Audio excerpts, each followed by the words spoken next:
Boxing King Media, powered by BYD. Callum Simpson and Danny from Rate My Takeaway. Just for the record, we're here for boxing purposes, not to rate any food.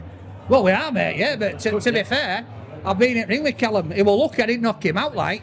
Isn't that right? Very lucky. No, I'll be honest, I was jumping around the ring, I was flagging after about 10 seconds, and then Callum just sort of tickled me head, but it knocked me straight off my feet. So, I'll tell you something, I told Chelli Jelly Belly, he's got it coming when he's at him. Well, the interesting part is you're probably the two most famous people in Barnsley after Dickie Bird, I'm going to say, though. Well, Yeah, got to respect Dickie Bird. Got to respect Dickie Bird. How long before they put up a statue of you two, maybe next to Dickie Bird?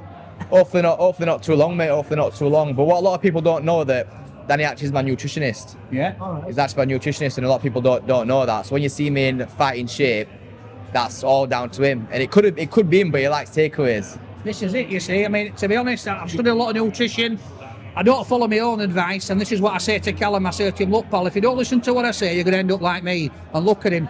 Definitely listening to Gaffer here. He knows what he's doing. He's listening to me. He's getting that nutritionist meal in. Wow. I'm just curious, if you're going to structure his diet based on 3 local takeaways, we'll give some free plugs out. Lunch, tea and dinner, where would you send him? So he'd be going straight down to the cafe down bottom at the road here, right, just up near Alhambra Centre.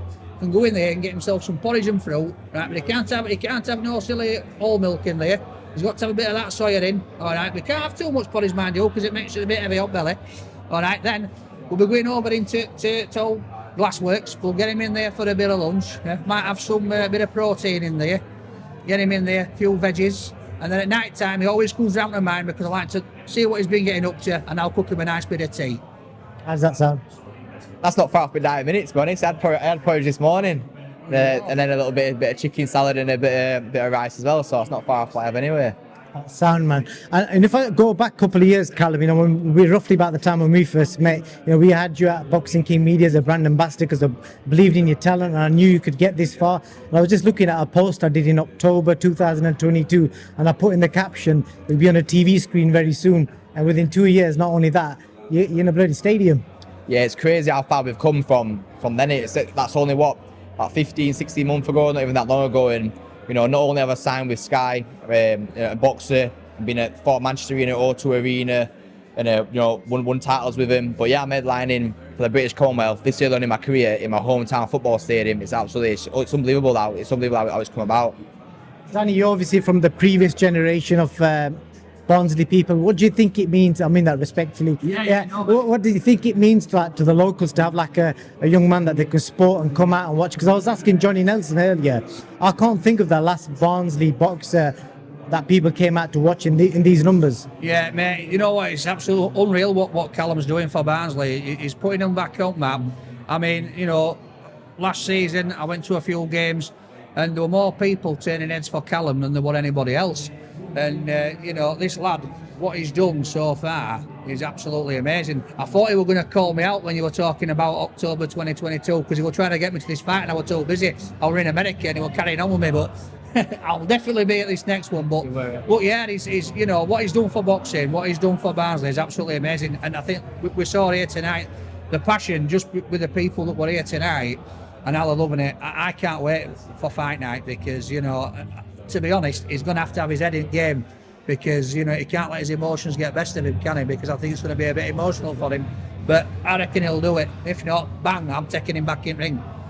Back in the ring. And I was just talking to Andy Scott from Sky, and he just said, I don't know if you remember the video of Ben Riding's, that stoppage. I think he said that was the first time he come across here.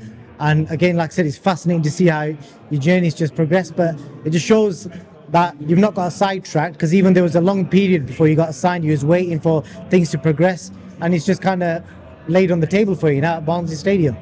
Yeah, I think it was about 7 months between fighting Ridings, winning my first title, to my first fight with Sky. But obviously, I stayed in the gym, I was training hard, and I said to Ben Schlom, he asked me, have you finished celebrating now? You're on it. I said, Ben, I don't know what you think I am like these other boxers are, but now signed with Sky, I'm not letting it slip now. This is where I train even harder now than ever before. Every fight you just train harder and harder because it's not. I think a lot of boxers, they sign with Boxer or Sky or they win titles or win big fights and they think, all right, I can just relax now, I can chill, I've made it now. But no, I'm far off So I'm very happy where I've got to, what I've achieved so far, but this is only the start. Definitely is. And I don't know if you watched the boxing on the weekend, Danny. We had Richard Riakpo, who had it all laid out for him as well at his home stadium, Selhurst Park. Obviously, he wasn't able to get the win. You was there ringside, Callum. Did you pick up any pressure from that? And do you think he'll be able to deal with it, having known him for a while? Do you know what? I definitely think he'll be able to deal with it. And what I like about Callum, and I said this, you know, when he come on my channel with me, you know, he's quite a humbling guy. You know what I mean? This is what I really love about him. And I don't mean to be a bit cheesy here, but I sort of like compare Callum to the likes of Ronaldo, that has gone through his career making sure that everybody around him, his body, his family, that they're all in tip-top condition, that he's focused, super focused on what he does. And I think, you know, people, they've underestimated him before and they've not given him the credit that's due. I think that they're going to get a big shock, because this guy's going to go far. And you know, you're going to see him, he's at tip-top condition, and he just does what needs to be done all the time without fail. And he does it with that cheeky grin on his face.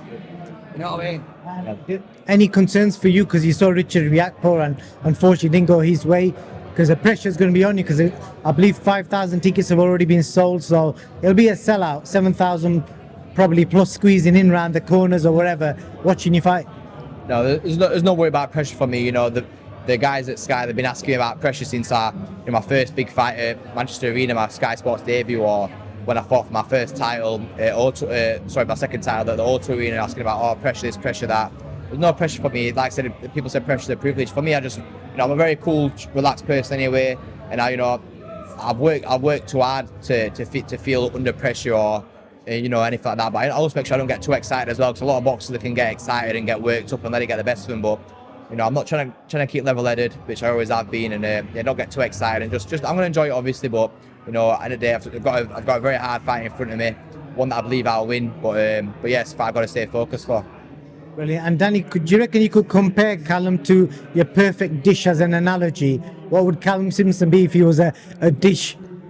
Yeah, it'd definitely be that ribeye steak, right, that when you take it, you're looking at it and you're thinking, this looks good, because, you know, he's been told he's got a pretty face, all right? And you get it in your mouth, it's tender, it gets to the punch, gets there, bites the bullet, you're gone, mate. This is it. This you know, he's going to do well, this lad. What sauce?